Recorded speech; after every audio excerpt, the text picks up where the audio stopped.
উপস্থিত মুরব্বীবর্গ, উপস্থিত প্রিয় নেতৃবৃন্দ, কর্মী ভাইরা, সামনে উপস্থিত সাংবাদিক ভাইরা সহ এলাকাবাসী ভাইরা যারা উপস্থিত আছেন, আসসালামু আলাইকুম। আসলে আজকে তো আমাদের এখানে ঠিক এইভাবে অনুষ্ঠান বা আনুষ্ঠানিকতার কোনো বিষয় ছিল না। অ্যাকচুয়ালি মোতালেব সাহেব উনি পুরনো মানুষ, দলের একজন পুরনো নেতাকে আমি একটু দেখতে চেয়েছি, কথা বলতে চেয়েছি। আপনারা নিশ্চয়ই খেয়াল করেছেন, আমি ওনার কাছে একটি কথা বলেছিলাম, জিজ্ঞেস করেছিলাম যে ওনার কি উপদেশ দেশের সকল বিএনপির নেতা কর্মী, শহীদ জিয়া, দেশনেত্রী খালেদা জিয়ার সকল নেতাকর্মীর প্রতি ওনার কি উপদেশ। উনি ওনার অবস্থান থেকে ওনার যতটুকু বক্তব্য উনি উপস্থাপন করেছেন। আহ, একই সাথে আমাদের পিরোজপুর জেলার আহ্বায়ক সাহেব নজরুল সাহেব উনি ওনার বক্তব্যে একটি কথা বলেছেন। উনি আমাকে বলেছেন অনুপ্রেরণা। নজরুল সাহেব, বিষয়টি আমি এভাবে দেখি না। আমি অনেকবার বলেছি, আমরা রাজনীতি করি, রাজনীতিতে অনুপ্রাণিত হই, আমাদের মূল শক্তি রাজনীতিতে এই দেশের জনগণ। কাজে আমাদের অনুপ্রেরণা যদি হয়ে থাকে, সেটি হচ্ছে বাংলাদেশের জনগণ হচ্ছে আমাদের অনুপ্রেরণা। কারণ বাংলাদেশের মানুষ যতবার, আমরা যদি রাজনৈতিকভাবে ব্যাপারটাকে দেখি, রাজনৈতিক বিবেচনায় দেখি, অর্থাৎ তাহলে নির্বাচন দেখতে হয়, এবং নির্বাচনে আমরা দেখেছি এদেশের মানুষ যতবার সুযোগ পেয়েছে স্বাধীনভাবে ভোট দেবার, তারা বিএনপির পক্ষেই রায় দিয়েছে। কাজে এটাই প্রমাণ করে যে এই বাংলাদেশের মানুষই হচ্ছে বিএনপির আস্থার প্রতীক বা পরিপূরক একজন আরেকজনের। এখন বিষয় হচ্ছে যে, যেহেতু আজকে এখানে আমরা অনেকে উপস্থিত আছি, আহ, কয়েকটি কথা আমি আমার অবস্থান থেকে বলতে চাই। আজকে আমরা মোতালেব সাহেবকে দেখছি, উনি একটি হুইল চেয়ারে বসে আছেন। এবং কম বেশি এখানে যারা আপনারা উপস্থিত আছেন, কম বেশি প্রত্যেকের ধারণা আছে, বাই নাও এই অনুষ্ঠানের মাধ্যমে বহু মানুষ এর মধ্যে জেনেছেন যে কিভাবে উনি এরকম ক্ষতির শিকার হলেন। আতাতের আঘাতে উনি এরকম হয়েছেন, রাজনৈতিক প্রতিপক্ষের আঘাতে। প্রিয় সহকর্মী বৃন্দ, প্রিয় উপস্থিতি বৃন্দ, আমি বহু বছর যাবৎ প্রবাসে আছি, থাকতে বাধ্য হয়েছি আমি বিভিন্ন কারণে। সেই প্রসঙ্গে আমি গেলাম না বিস্তারিত আলোচনায়। দেখুন, আমাদের সহ, আমাদের দলের সহ বহু মানুষ বিভিন্নভাবে, বিগত 17 বছর তো অবশ্যই, গত বছর জুলাই মাসে তো অবশ্যই অবশ্যই, এবং তারও আগে বিভিন্ন সময়ে মানুষের অধিকার প্রতিষ্ঠা করার জন্য, সেটি ভোটের হোক, রাজনৈতিক হোক, সাধারণ মানুষের অর্থনৈতিক স্বাধীনতার ক্ষেত্রেই হোক, বহু আন্দোলন হয়েছে দেশে, বহু সংগ্রাম হয়েছে, বহু নির্যাতন হয়েছে, বহু মানুষ শহীদ হয়েছে।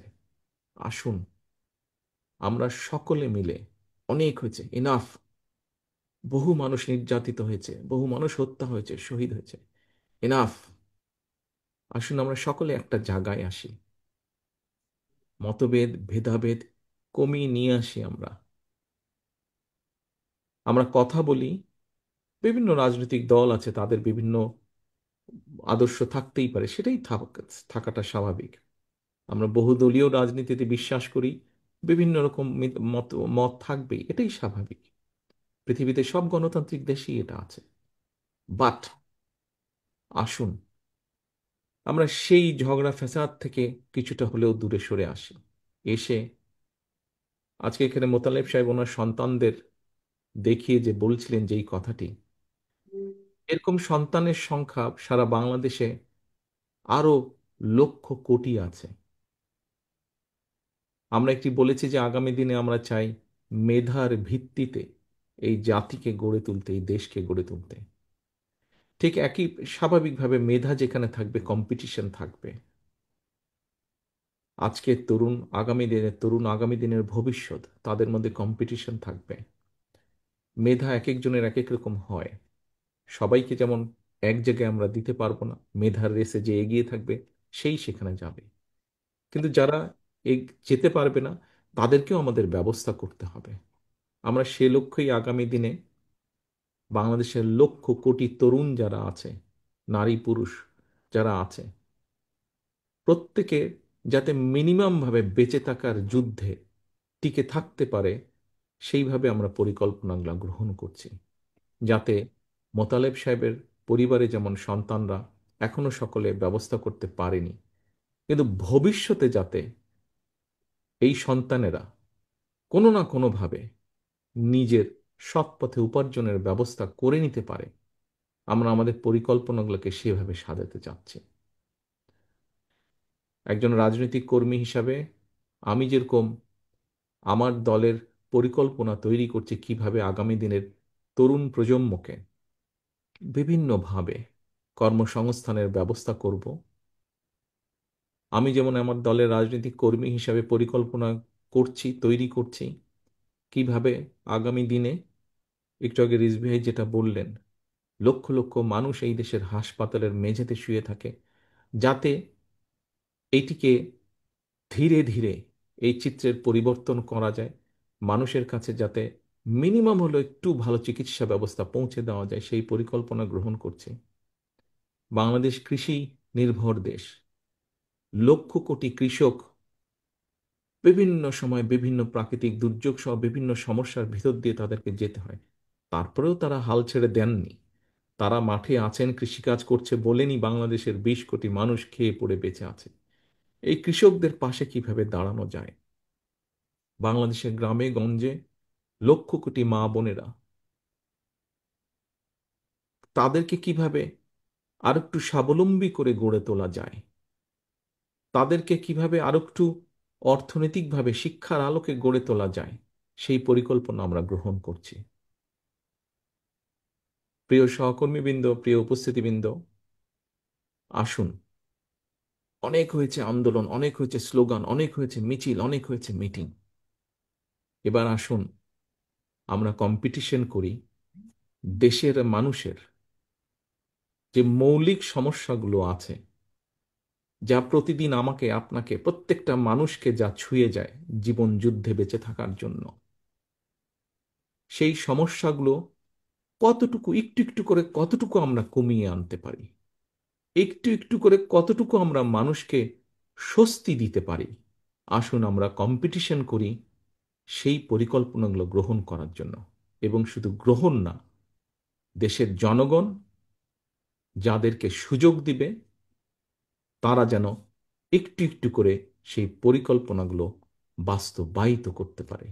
এই হোক আমাদের আগামী দিনের রাজনীতি, এই হোক আমাদের আগামী দিনের বাংলাদেশ এবং বাংলাদেশের মানুষের জন্য রাজনীতি, যাতে ভবিষ্যতে রাজনৈতিক মতপার্থক্য থাকতেই পারে, কিন্তু তার জন্য একজন মানুষকে শারীরিকভাবে আঘাত করতে যাতে না হয়, আঘাতপ্রাপ্ত যাতে না হন, এটাই হোক আমাদের বাংলাদেশের আগামী দিনের রাজনীতি।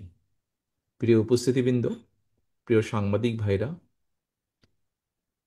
আপনাদের মাধ্যমে আমি সারা বাংলাদেশে আমার দলের যত নেতাকর্মী আছে, সারা বাংলাদেশের যত গণতান্ত্রিক মানুষ আছেন, সবার কাছে আমার এই কথাগুলো পৌঁছে দিতে চাই। পরিশেষে আমি আল্লাহর দরবারে দোয়া করি আপনারা সকলে ভালো থাকুন। মোতালে সাহেব, আপনাকে আল্লাহ যতটুকু সম্ভব সুস্থতা দান করুন, এবং আসুন আগামী দিনে আমরা বাংলাদেশের মানুষের, যেহেতু এখানে আমরা প্রায় প্রত্যেকটা মানুষ বাংলাদেশ জাতীয়তাবাদী দলের রাজনীতির সাথে জড়িত, প্রতিটা মানুষ আমরা যাতে নিজেদেরকে বাংলাদেশের মানুষের কল্যাণে, দেশের ভালোর জন্য নিয়োজিত করতে পারি, আল্লাহর কাছে সেই রহমত চেয়ে আমার বক্তব্য শেষ করছি। আল্লাহ হাফেজ। বাংলাদেশ জিন্দাবাদ। বাংলাদেশ জাতীয়তাবাদী দল জিন্দাবাদ।